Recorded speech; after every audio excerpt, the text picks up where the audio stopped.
Welcome to I dream sports. నిన్న IPL ఆప్షన్ని మీరు అందరూ కూడా చూసుంటారు. దాదాపు 72 ప్లేయర్స్ అయితే సోల్డ్ అవుట్ అయిపోయారు. సో యూఏఈ వేదికగా జరుగుతున్న ఈ ఐపీఎల్ 2025 కోసం జరుగుతున్న ఈ మెగా ఆప్షన్లో దాదాపు ఫస్ట్ డేలోనే 72 ప్లేయర్స్ అయితే సోల్డ్ అయ్యారు.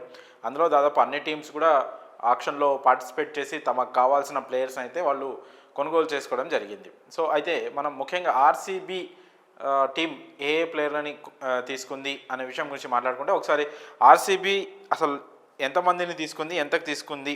ఆల్రెడీ రిటెన్షన్స్లో 3 ప్లేయర్లని విరాట్ కోహ్లీ, అలాగే రజత్ పటిదార్, ఇంకా యష్ దయాల్ 3 ప్లేయర్లను అయితే వాళ్ళు రిటర్న్ చేసుకోవడం జరిగింది.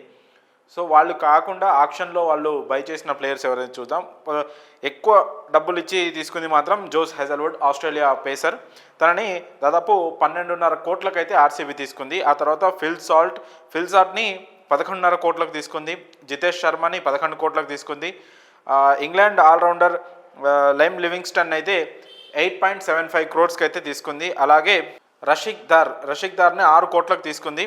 ఇతను అన్క్యాప్డ్ ప్లేయర్. ఇంకా అలాగే స్పిన్నర్ సుయేష్ శర్మని కూడా 2.6 క్రోర్స్కి అయితే ఆర్సీబీ తీసుకుంది. అయితే ఈ ఆక్షన్లో ఈ ప్లేయర్ లిస్టును ఒకసారి మనం పరిశీలించుకున్నట్లయితే ఈ సుయేష్ శర్మ అలాగే లివింగ్స్టన్ వీళ్ళిద్దరి బైస్ని కొంచెం స్మార్ట్ బైస్గా మనం చూసుకోవచ్చు. కాకపోతే జోస్ హెజల్వుడ్ లాంటి ఒక ప్లేయర్కి అంత పెద్ద అమౌంట్ పెట్టడం అనేది ఆర్సీబీ ఫ్యాన్స్ కూడా అంత ఇష్టం లేకుండా ఉంది. సోషల్ మీడియాలో ప్రస్తుతం దీనిపైన నెగిటివ్ కామెంట్స్ ఎక్కువ వినిపిస్తున్నాయి. ఎందుకంటే కేవలం టెస్ట్ క్రికెటే ఆడుతూ వన్డేలు అలాగే టీ20లో పెద్దగా పర్ఫామ్ చేయలేని ఒక ప్లేయర్పై, ఒక పేసర్పై ఇంత అమౌంట్ పెట్టి తీసుకోవడం అవసరమా అనే విమర్శలు అయితే ఆర్సీబీ మీద వస్తూ ఉన్నాయి. సో వీళ్ళ ఆక్షన్ తీరు ఇంకా మారలేదు. దాదాపు 17-16 సీజన్లు ముగిసిన తర్వాత కూడా ఆర్సీబీ మళ్ళీ వేలంలో గతంలో ఎలాంటి తప్పులు చేసిందో ఇప్పుడు కూడా అవే తప్పుల్ని రిపీట్ చేస్తుంది అనే విమర్శలు అయితే వినిపిస్తూ ఉన్నాయి. చూసుకుంటే వాళ్ళ ఆక్షన్ తీరు కూడా అలాగే ఉంది. ఎందుకంటే కేఎల్ రాహుల్ లాంటి ప్లేయర్, సరే బౌలర్ల విషయం కోసం పక్కన పెడితే, కేఎల్ రాహుల్ లాంటి ప్లేయర్ 14 కోట్లకే చాలా తక్కువ, అతను ఎక్స్పెక్ట్ చేసిన దానికంటే చాలా తక్కువ అమౌంట్కి పోతుంటే కూడా ఆర్సీబీ అతనిపై ఇంట్రెస్ట్ చూపించలేదు.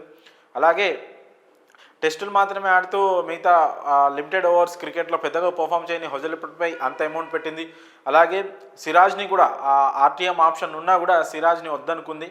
సో ఇలాంటి కొన్ని తప్పులు, ఇంకా మంచి బౌలర్ ట్రెంట్ బోల్ట్ లాంటి బౌలర్లను కూడా వాళ్ళు కూడా దాదాపు అంతే అమౌంట్కి పోయినప్పటికి కూడా వాళ్ళని కూడా తీసుకోవడానికి ఆర్సీబీ ఇంట్రెస్ట్ చూపించలేదు. జోస్ హెజల్వుడ్పై అంత పెద్ద అమౌంట్ పెట్టడం మాత్రం చాలా వరకు విమర్శలకే తావిస్తూ ఉంది. సో ఆర్సీబీ మళ్ళీ చేసిన తప్పునే చేస్తూ ఉంది. గతంలో ఎలాంటి తప్పులు చేసిందో ఈ మెగా ఆక్షన్లో కూడా అలాంటి తప్పులే చేస్తూ ఉంది అని విమర్శలు అయితే వస్తున్నాయి. పైగా వాళ్ళ పర్సు కూడా ఇప్పుడు చాలా లిమిటెడ్గా ఉంది.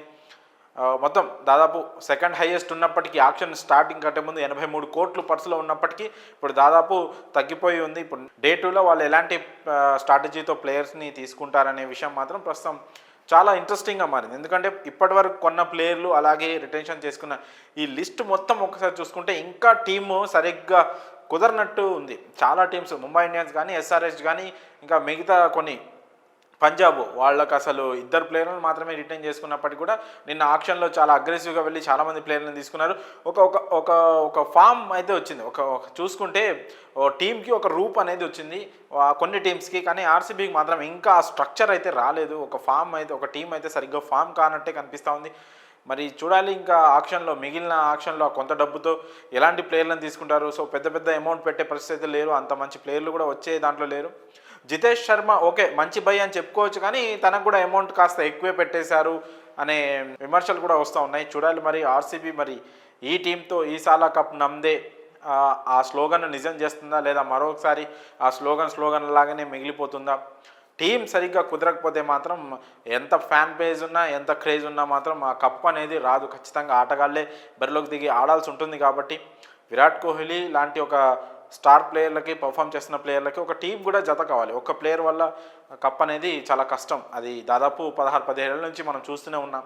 సో ఒకరిద్దరు ప్లేయర్లను నమ్ముకొని ఆర్సీబీ బరిలోకి దిగితే మాత్రం కరెక్ట్ కాదు. ఒక పర్ఫెక్ట్ టీం ఉండాలి. బ్యాటింగు, బౌలింగు, ఇలా ఆల్రౌండర్లతో అన్నింటిలో బ్యాలెన్స్గా ఉంటూ ఒక పర్ఫెక్ట్ టీం ఉంటేనే ఆ కప్ అనేది కొట్టగలం. సో ఇప్పటికైనా ఆర్సీబీ డే 2లో అయినా ఒక మంచి స్ట్రాటజీతో మంచి ప్లేయర్లను తీసుకోవాలని ఆర్సీబీ ఫ్యాన్స్ అయితే కోరుకుంటారు. ఇప్పటివరకు జరిగిన వేలం చూస్తే మాత్రం ఆర్సీబీ స్ట్రాటజీని, ఆ బయింగ్ స్ట్రాటజీని మాత్రం ఆర్సీబీ ఫ్యాన్స్ కూడా తీవ్రంగా వ్యతిరేకిస్తున్నారు. మరి చూడాలి డే 2లో ఎలాంటి ప్లాన్స్తో ఆర్సీబీ ముందుకు వస్తుందో, మరి ఆర్సీబీ ఇప్పటివరకు కొనుగోలు చేసిన ప్లేయర్స్పై మీ అభిప్రాయాలను కామెంట్స్ రూపంలో తెలియజేయండి.